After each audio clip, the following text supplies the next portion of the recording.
So yeah, it wouldn't be a YouTube video if it didn't have a free hub test. So let's rip in.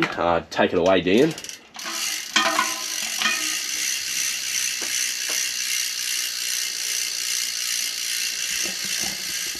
It's a little bit underwhelming.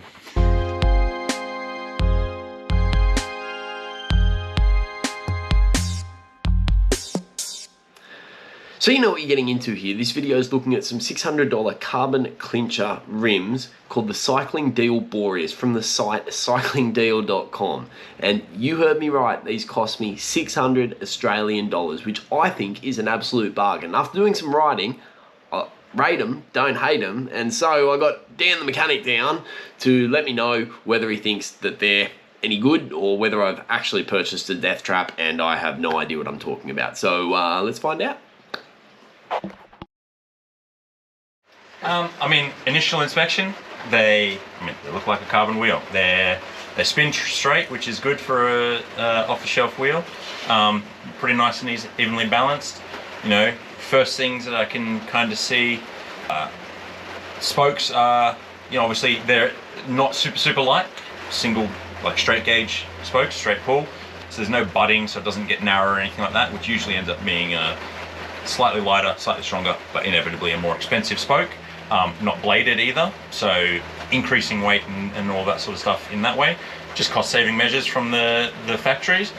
What it looks like in this hub is it just looks kind of like a rebranded Novatec Formula hub sort of thing, like one of the ones that OEM manufacturers use all the time.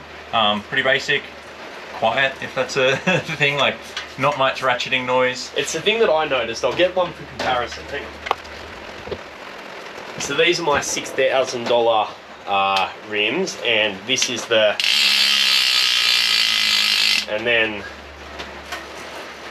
so if you don't want your bike to be obnoxiously loud, they're probably a go. But that's running DT Swift's internals, so that's running a ratchet system. My assumption would be that this is on a Paul system, which we can have a look at when we open it all up. Yep. Different forms of engagement. This is generally going to have a little bit deader of a sound as opposed to the DT ratchet. Probably less points of engagement as well. I guess the best way to demonstrate that is when you twist it, it immediately takes up, whereas in comparison, a little bit of wobble, which means when you put the pedal down, there'll be that delay, correct? Yep, just that tiny little bit of lag in terms of engagement. Brake track looks pretty good. For a carbon brake pack, it's, you know, not necessarily untextured. You see they've put a finishing touch on the rim surface, and then that carbon braking track is slightly textured to improve braking performance. But you know, apart from that, it kind of looks fairly straightforward. They're pretty stiff, which is good. That's what you want. That's why a lot of carbon rims get used as well, as the weight is rather stiff. But yeah, you know, pretty good for 600 bucks, whatever it was. It's seems to be pretty good. We'll wait to see what's inside. Oh, hi, you're still here. Okay, so that must mean that this video deserves a like, which is just down there. It costs you nothing. And while you're there, if you wouldn't mind whacking some comments in about where you think I could take this in the future, that would really help. And also, give it a subscribe, and peace out.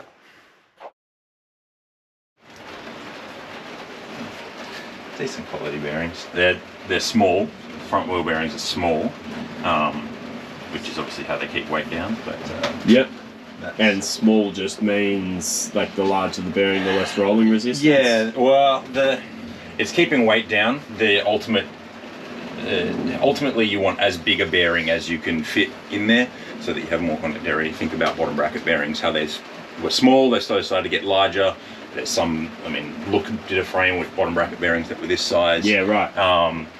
You want to get them as big as possible that is still practical while still reducing, keeping that weight off. I'm going to ask a super basic question here. So I'm a skateboarder. I come from a skateboarding background, and these look super like the bearings that I would have chucked in a skateboarding wheel. Are they the same And is it as simple as sort of popping those bearings out and whacking some new ones in if I wanted to increase that, or would the margins be... So, for example, with skateboarding, the best ones that you can get are like ABEC 7s, then you got your ABEC 5, ABEC 3, which are the ones that come on your Kmart boards. Yeah. Is it as simple as like swapping these out for an ABEC 7, or is the difference marginal in this? Mostly what you will see in bicycle bearings for any sort of upgrade will be going to ceramic. The ABEC rating is essentially how round it is. Right. Looking at it at the naked eye, it'll look pretty damn round, but we're talking about tens of thousandths of a millimeter, inch, whichever kind of measurement system you want to use. Yeah. As you start going up, they get more round, so smoother, which means for a better ride. These are good quality NSK bearings, so they are pretty decent. Replacing hub bearings is relatively simple, especially on a front. Probably something that you get a mechanic to do rather than trying to do it at home. It's not to say that it can't be done, but the consequences can be pretty high, especially if you're running high-end wheels and stuff like that. Anything can be done at home. Yeah. But yeah, certain things better left to the professionals. Yeah. So there's the pawl system on there. So those teeth are on a spring. When they're popped out, they engage with the... Let's see if I can get a better shot on. Yep, the teeth in there. So when it's why it makes that ticking noise. Yeah. When you're coasting, they are constantly bouncing down and back up through those little peaks and valleys, making that noise. And then when you go to pedal it forward again, they all lock into place, allowing you to drive the wheel. 3 pawls, pretty basic system. Again, we're dealing with a reasonably quick release wheel. These bearings are super common bearings. I think 680. You can see the difference though, they're a lot bigger though. Yeah, and obviously to fit into a free hub body to do that, but even the hub bearings in here are of a decent size. Spin very smoothly, as you would expect from reasonably new wheels. Good thing is everything's nice and clean in there. You can see a little bit of built up grease and stuff, which is just factory grease, that's fine. One way, if you do want your wheels to be a little bit louder, is to clean out all that factory grease and replace it with some free hub oil. It means you have to service them a little bit more, but well, it's smoother, less viscous, it won't deaden things up a little bit.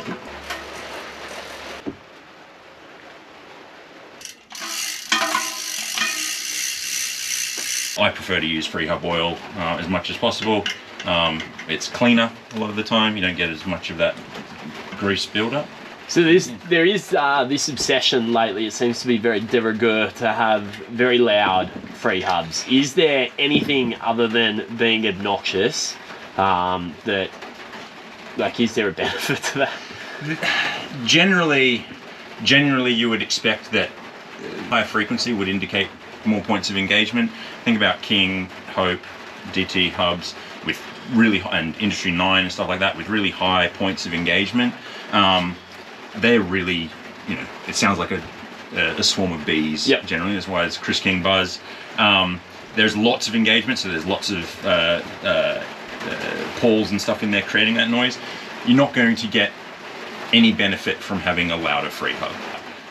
Obviously, there's certain applications that people want to be able to, or don't want to hear the free hub body. You may, I think Onyx do a lot of mountain biking hubs, cruising through forests. You don't necessarily want to be hearing the buzz of your free hub. You might just want to be enjoying it. Similar sort of things out on the road. You might not want to deafen everybody in the bunch with your free hub, as opposed to just having a chat. I'm pretty sure even Peter Sagan at one point ran a silent free hub. Yeah. You know, a lot of them. I suppose when there's 100 blokes in a bunch cruising along, it would get pretty noisy. Yeah, so. Especially in a peloton, I guess, where most people are freewheeling pretty regularly. Unless you're on the front, you're probably taking it. Not easy for us, but easy for the pro peloton. An added benefit of it is it's that little bit of extra noise around pedestrians. If you're ever riding around, you know, shared paths or anything like that, you coast naturally to maneuver around somebody. It is an auditory response that sometimes people will get, but it is that tiny little bit of thing. People will hear that noise, and everybody knows the sound of a bike coming. It's that's pretty good. Okay, so we each have our wheel, and we're going to do the final thoughts. So, Dan. For value for money, very high up there. Obviously, I didn't get to go out and test ride them. For what you're saying, you haven't felt any untoward performance from the braking track? Not at all. I mean, as with any rim brake, carbon rim, wet weather is obviously not advised, but technology has been getting a whole lot better. You know, it's slightly textured. It's as opposed to the actual rim surface, so it could perform fairly well. Internals all pretty standard, but nothing ultra cheap is the best thing to say about them. They're yeah, good quality internals. Cool. So for a $600 bike rim, bargain bin. Absolute bargain. I mean, you could spend $600 on a wheel, and still have upgrades to do. So this is a pretty good way to leapfrog into the market. And you know, everyone always says that the biggest upgrade you can do for a bike is wheels. So for, you know, more often than not, you're going to be spending 3 times that price to upgrade a set of wheels. So being able to tread into the waters with these is pretty good. Brilliant. All right, there you go. Thank you, Cycling Deals. And if you want to grab some, the link is in the description. Peace out.